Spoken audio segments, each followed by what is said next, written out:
Good morning students, विश्वास e learning app पे आप सभी का स्वागत है। तो देखिए, आज हम जो टॉपिक करने वाले हैं रूट निकालने का, अपना मूल ज्ञात करने का, वो कौन सा मेथड है? न्यूटन रैफसन का। और उसकी हमने मेथड में क्या पढ़ लिया था? फॉर्मूला का डेरिवेशन तो कर लिया था। आज हम क्या करेंगे? उसकी कन्वर्जेंस रेट निकालेंगे। क्या? न्यूटन रैफसन मेथड की रेट ऑफ कन्वर्जेंस, इसका मतलब उसकी अभिसरण की दर।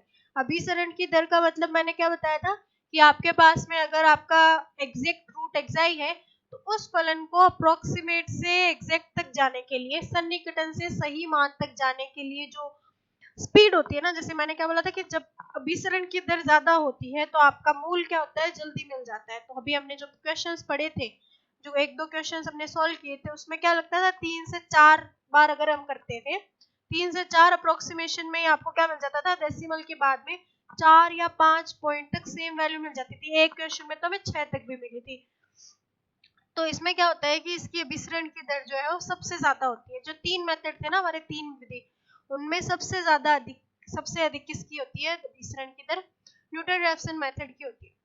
अब आपने जो रेगुलर फॉल्स मेथड पढ़ा था, उसमें भी हमने कन्वर्जेंस रेट निकाली थी, अभिसरण की दर निकाली थी। जैसे उसमें किया था वैसे ही आपको just same to same exact बस यही इसमें भी करना है। बस इसमें हमारे पास में 3 की जगह कितने मान यूज में आते हैं? 2, एक xn और एक xn+1। तो स्टार्ट करते हैं। सबसे पहले हमारे पास में क्या दिया हुआ है कि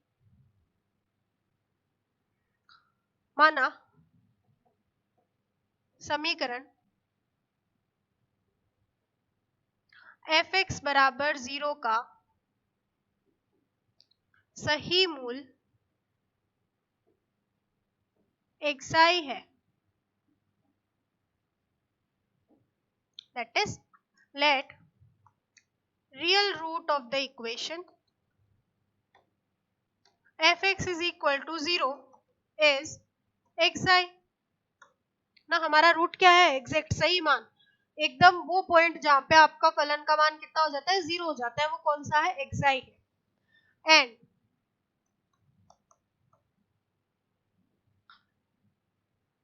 and epsilon n and epsilon n-1 be the errors between xn and xn+1 and xi। इसका मतलब क्या है कि एप्सिलॉन n xn व xn+1 तथा xi के मध्य त्रुटि कितनी है हमारे पास में? माना कि एप्सिलॉन n व एप्सिलॉन n+1 है। क्या माना हमने कि जो एप्सिलॉन n और एप्सिलॉन n+1 है वो xn से xi तक और xn+1 से xi तक का क्या है? एरर आ रहा है। मतलब हमारा xi तो है सही मान, एग्जैक्ट रूट है हमारा, लेकिन xn और xn+1 क्या है? हमारे अप्रोक्सीमेट रूट्स है। xn और xn+1 क्या आते हैं? हमारे सन्निकटन मान आते हैं, एग्जैक्ट तो होते नहीं है। तो xn और xi में डिफरेंस तो आएगा, कुछ अंतर होगा। उस अंतर को क्या बोलते हैं? त्रुटि बोलते हैं। वो त्रुटि कितनी है अपनी? xn के लिए एप्सिलॉन n है और xn+1 के लिए क्या है? एप्सिलॉन n+1 है। Where xn and xn+1 are approximate roots।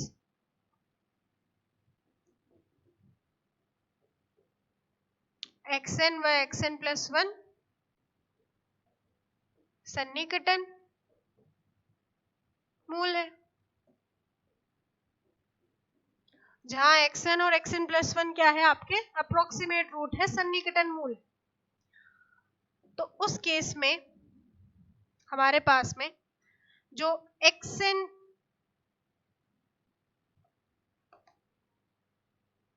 है वो क्या है आपका? xi में एप्सिलॉन n ऐड करने के बाद में, वही xn+1 क्या है आपका? xi में कुछ एप्सिलॉन n-1 ऐड किया। xi क्या है? इन दोनों का डिफरेंस है। xn में से एप्सिलॉन n जो है त्रुटि निकाल दे तो xi के बराबर आ जाएगी। वैसे ही xn प्लस 1 में से एप्सिलॉन n माइनस 1 अगर हम निकाल दें तो हमारी त्रुटि निकल जाएगी और कितना बन जाएगा, xi बन जाएगा। तो ये वैल्यू आई हमारे पास में। अब देखो न्यूटन रैफसन का आपका जो फॉर्मूला था, न्यूटन रैफसन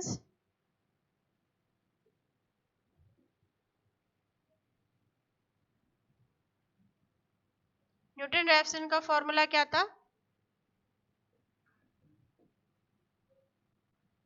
न्यूटन रैफसन का आपका फॉर्मूला बना है xn प्लस 1 बराबर xn minus F xn divided by F dash xn.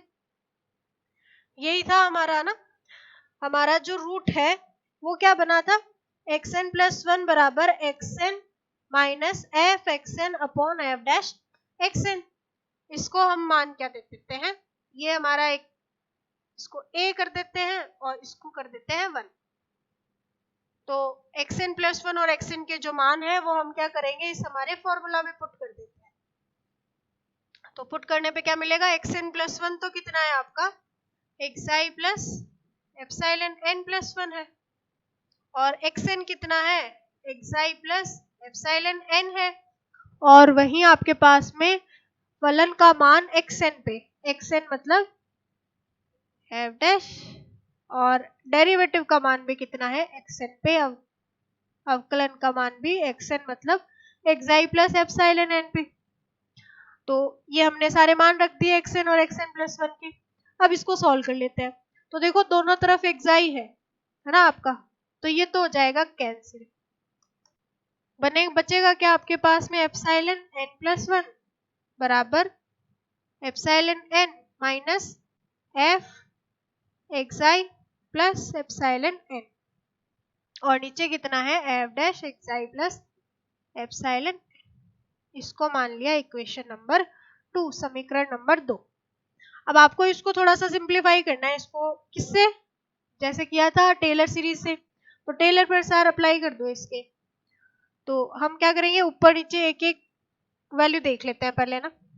पहले हम क्या कर लेते हैं, F of xi plus epsilon n का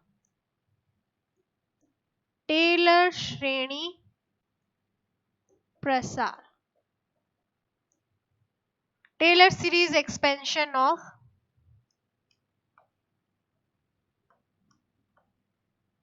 Taylor series expansion of F at xi plus epsilon n। तो देखो इसका टेलर सीरीज एक्सपेंशन क्या मिलता है हमें, बहुत बार पढ़ चुके हो आप ये, अभी तक तो याद होना चाहिए, हो जाना चाहिए।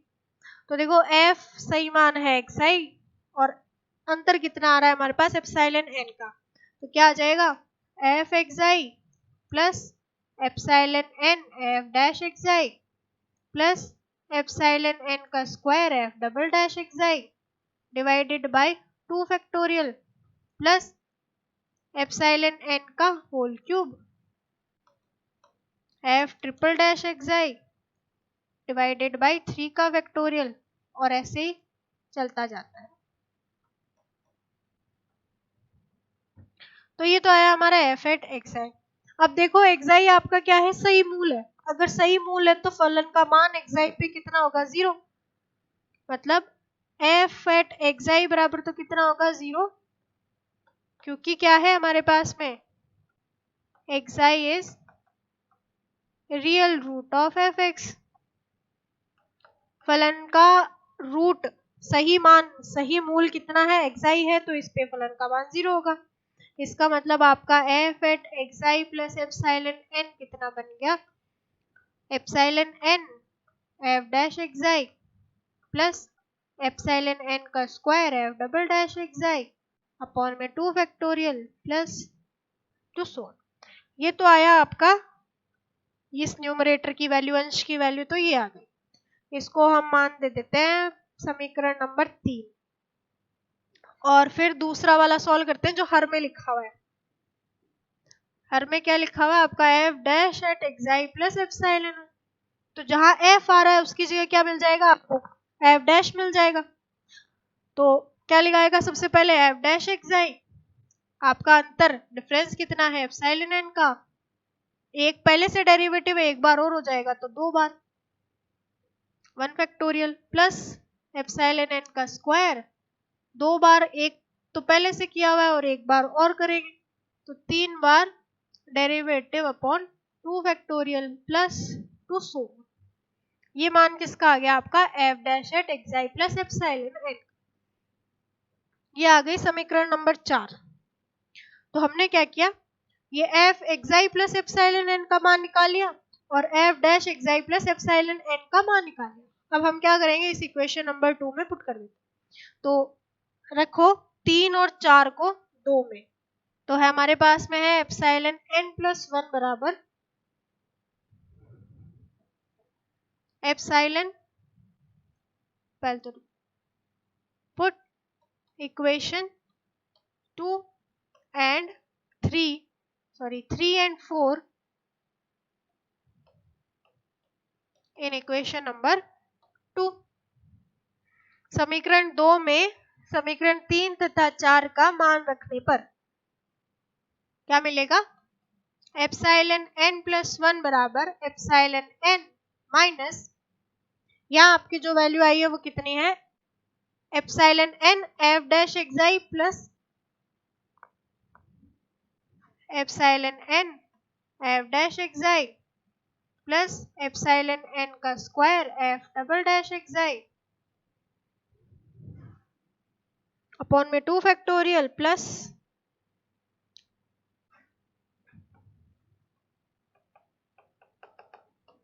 2 सो। और वही नीचे कितना मिल जाएगा आपको, ये रहा F dash xi plus epsilon n f double dash xi upon में 1 फैक्टोरियल प्लस अप टू सो।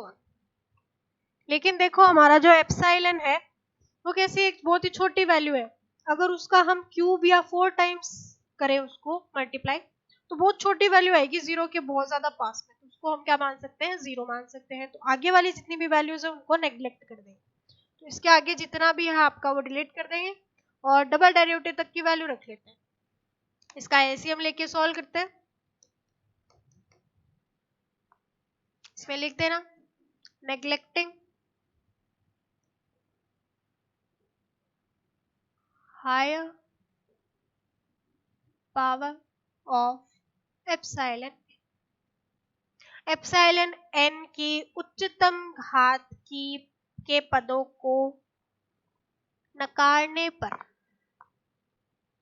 बराबर, एलसीएम लेते हैं, यहां से आगे की सारी टर्म्स को क्या कर देते हैं, नेग्लेक्ट कर देंगे इसमें, या फिर इसी में कर देते हैं, इसमें लिखते ही नहीं है।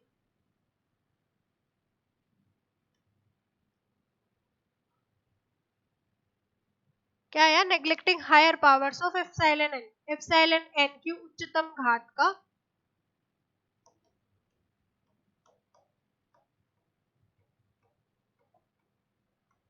घात की पदों को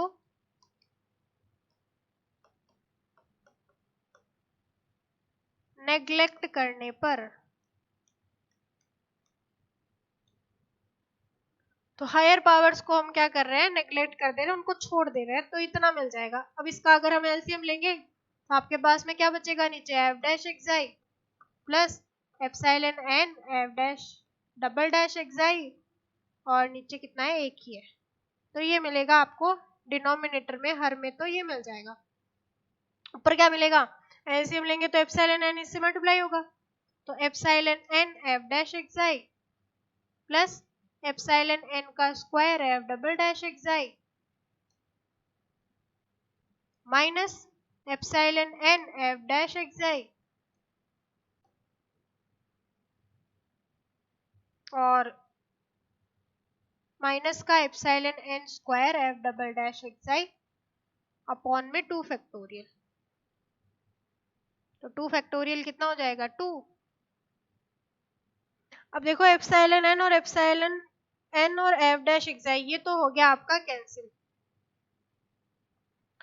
एक तो बच रहा है ये और आधा बच रहा है ये, तो कितना रह जाएगा, एक में से आधा चला जाएगा तो आधा बच जाएगा, तो आपके पास में क्या मिला, एप्सिलॉन n प्लस 1 बराबर एप्सिलॉन n का स्क्वायर एफ डबल डैश एक्साई, आधा बच गया आपके पास में तो डिवाइडेड बाय 2, और नीचे आपके पास में क्या है, F dash xi plus epsilon n f double dash एक्साई, ये रह गया। आप तो देखो इसके मान को हम क्या करते हैं, थोड़ा सा और सिंप्लीफाई कर लेते हैं, इसको थोड़ा सा और करेंगे तो आपको क्या मिलेगा, देखो इसमें से हम एफ डैश एक्साई कॉमन ले लेते हैं, तो ये बनेगा आपका एप्सिलॉन n प्लस 1 बराबर एप्सिलॉन n का square F double dash xi upon में 2 टाइम्स एफ डैश एक्साई, अगर हम कॉमन ले तो आपको क्या मिलेगा, 1 प्लस एप्सिलॉन n और एफ डबल डैश एक्साई की डिवीजन में क्या आ जाएगा, एफ डैश एक्साई, मतलब एप्सिलॉन n है ना, epsilon n f double derivative एक्साई F का सिंगल डेरिवेटिव एक्साई, ये मान मिल गया आपको। इसको थोड़ा सा और अच्छा कर लेते हैं, थोड़ा सा और छोटा कर लेते हैं, तो आपको मिलेगा ये जो ब्रैकेट है इसको ऊपर लेके जाएंगे तो इनवर्स हो जाएगा, है ना, ऊपर लेके जाते हैं तो पावर कैसी हो जाती है, इनवर्स हो जाती है।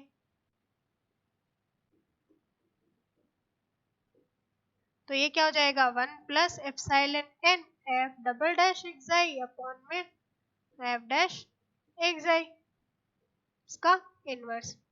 मैंने एक क्लास थी जिसके अंदर मैंने एक्सपेंशंस लिखे थे, प्रसार लिखे थे, 1 प्लस एक्स का whole inverse minus 1, whole inverse मतलब 1 प्लस एक्स की पावर माइनस 1 का एक्सपेंशन क्या होता है, अगर हम 1 प्लस एक्स का पावर माइनस 1 करते हैं तो क्या बनता है, 1 minus x plus x square minus x cube plus x 4 up to सो।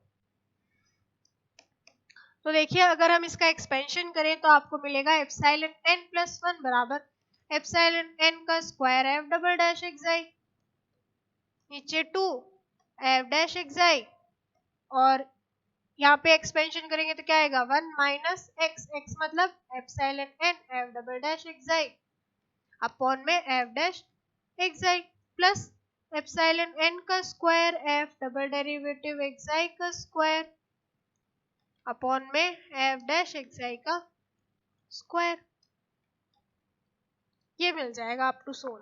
लेकिन देखो अगर हम इस टर्म को 1 से मल्टीप्लाई करते हैं तो यही वापस आ जाएगा, लेकिन अगर हम इसको इससे मल्टीप्लाई करेंगे तो एप्सिलॉन n का क्या हो जाएगा, क्यूब हो जाएगा।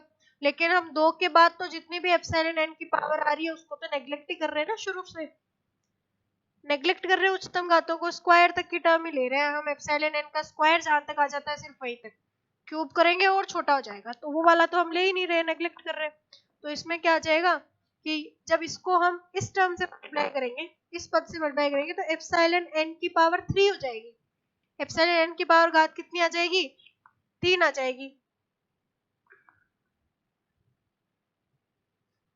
3 आ जाएगी, तो 3 आ जाएगी तो अब क्या हो जाएगा आपके पास में, बहुत ज्यादा छोटा हो जाएगा, तो इसको तो नेग्लेक्ट कर देते हैं, सिर्फ एक टर्म आ जाएगी आपके पास में, वो क्या है, एप्सिलॉन n प्लस 1 बराबर एप्सिलॉन n का square F double dash xi upon में 2 एफ डैश एक्साई। इसमें भी क्या है, नेग्लेक्टिंग, हम नेग्लेक्ट कर रहे हैं higher power of epsilon n, ठीक है। तो अब आपके पास में ये बना, तो हम मान लेते हैं, देखो ये आपका वही फॉर्म बन गया जो हमारे लिए रेट ऑफ कन्वर्जेंस के लिए चाहिए होता है। कौन सा फॉर्म बन गया आपके पास में कि माना लेट ये जो F double dash xi upon 2 F dash एक्साई बच रहा है ना, उसको हम मान लेते हैं कि ये क्या है, कुछ c के बराबर है। अगर ये c के बराबर है तो एप्सिलॉन n प्लस 1 किसके बराबर आ जाएगा, c एप्सिलॉन n की पावर 2k। तो देखो यहाँ पे k की मान कितना है, k का मान है 2, इसका मतलब आपके पास में क्या है कि की वैल्यू कितनी आ रही है, 2 आ रही है, तो इसका ऑर्डर कितना है, 2 है। इसका मतलब इसकी जो अभिसरण की दर है वो कितनी है, सॉरी ऑर्डर ऑफ कन्वर्जेंस जो है वो तो कितनी है, 2 है। तो ये और भी ज्यादा अच्छे से आपका क्या मिलता है, इसमें रूट मिल जाता है। तो आपकी क्या आ गई, अभिसरण की दर कितनी आ गई, एप्सिलॉन, अभिसरण की दर तो आपके सी का मान कितना है, F double dash xi upon 2 F dash एक्साई। तो ये हमारी फॉर्म किसकी होती है, किसकी फॉर्म होती है, ये रेट ऑफ कन्वर्जेंस की। रेट ऑफ कन्वर्जेंस में आपके पास में xn plus 1 xn plus 1 minus xi, xn plus 1 minus xi less than equal to xn minus xi की पावर कितनी आ जाएगी, इसमें 2 आ जाएगी।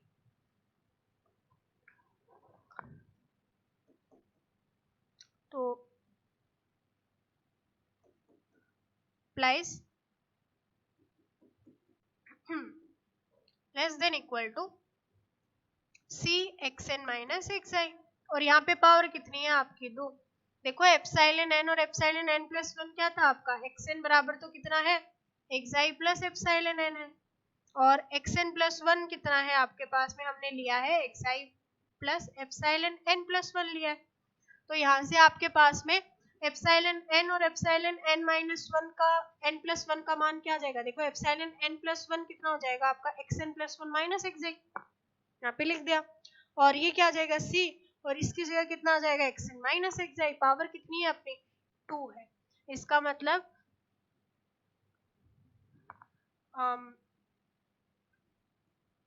अभिसरण की कोटि के बराबर कितना आ रहा है आपका 2। इसका मतलब आपका ये कैसा है, क्वाड्रेटिक फॉर्म में है, पावर 2 है, तो क्वाड्रेटिक फॉर्म में है आपका, तो इसकी अभिसरण की दर कैसी होगी, उससे ज्यादा होती है जो पुराने वाले हैं उससे। ऑल्सो सी का मान कितना है आपका, सी बराबर है F double dash xi upon में 2 एफ डैश एक्साई। लेकिन हमारे पास में सी का मान कहाँ से कहाँ के बीच में होता है, 0 से लेके 1 के बीच में। सी का मान कैसा होना चाहिए, 0 से लेके 1 के बीच में। तो अपनी जो कंडीशन ऑफ कन्वर्जेंस है, कंडीशन ऑफ कन्वर्जेंस, इसका मतलब अभिसरण की जो शर्त है,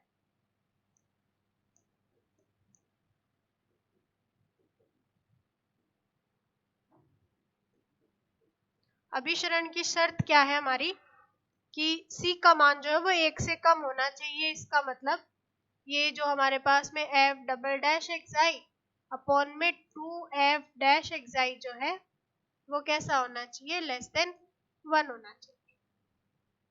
तो ये तो हमारे पास आ गई अभिसरण की दर, C की वैल्यू कैसे आनी चाहिए, लेस देन 1 आनी चाहिए, और K का मान कितना आ गया, 2 आ गया। इसका मतलब अभिसरण की कोटि कितनी है इसकी, K बराबर 2 है। तो आपके पास में देखो इसमें जो रेट ऑफ कन्वर्जेंस है वो हाई आता है। जो हमारा पहला वाला मेथड था बाइसेक्शन वाला, उसमें आपके पास में ये जो मान आया था वो ऐसा था 1/2 की पावर n b माइनस ए, तो इसमें b माइनस ए की पावर कितनी थी, 1, मतलब ये कम थी। दूसरा वाला जो आया था आपका, उसमें आपका k का मान आया था 1.618,